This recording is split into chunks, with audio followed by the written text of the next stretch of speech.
The surgical light handle. In order to sterilize a surgical light handle, we need to put it in the autoclave. So before we do that, we have to wrap it. I want to make sure that I have all my props ready before I start the process so that I don't have to go back and forth in between rooms. And I need my double thickness outer drape.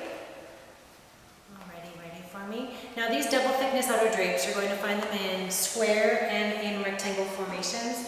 Rectangles we leave for the surgical instrument tray, but the squares we can use to wrap any pack we choose. So I'm using one square shape. This happens to be a darker green material, and I'm going to use it for the surgical light handle.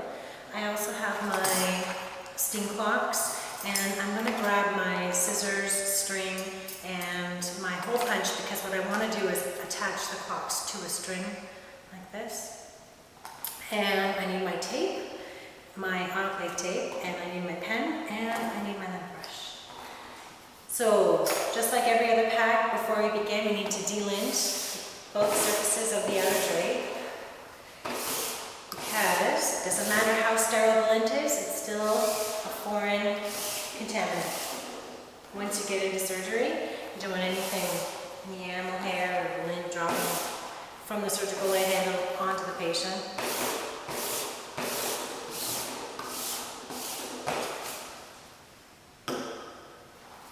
I'm going to turn it into a diamond formation so that I can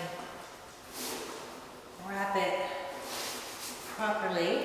I'm going to put my light handle in the center of the diamond.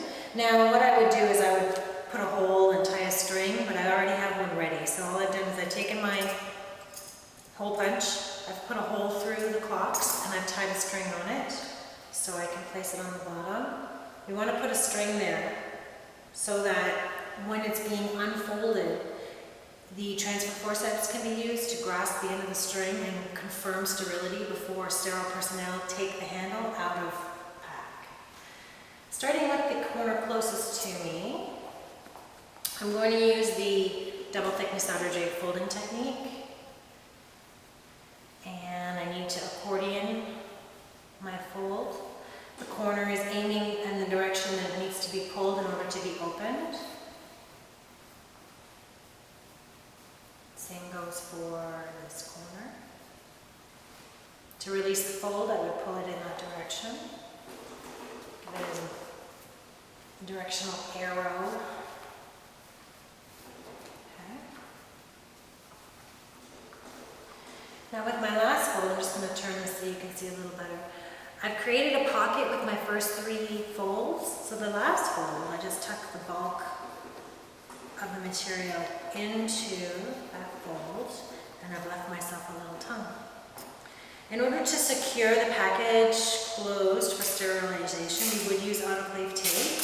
I take a length of tape, and I need to write all the information on it. So I want to include what it is. So it's my surgical light handle. I need to include my name.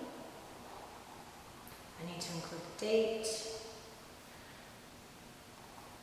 I need to include my group number. And I need to put down a space for which autoclave that's going to be used to autoclave it. We need to know which autoclave it's going to be in because here there are 3. And if there is a problem in sterility, I want to make sure that it's not the autoclave and the settings for the autoclave. And the only way to go back to find out which autoclave was used is if we leave it on the tape. So I've made a tab by folding the corner on itself so that the entire piece of tape doesn't stick to the greens. It'll be easier to take it off when I'm done. A second length of tape, another tab. One on either side of the tongue, and you're all set.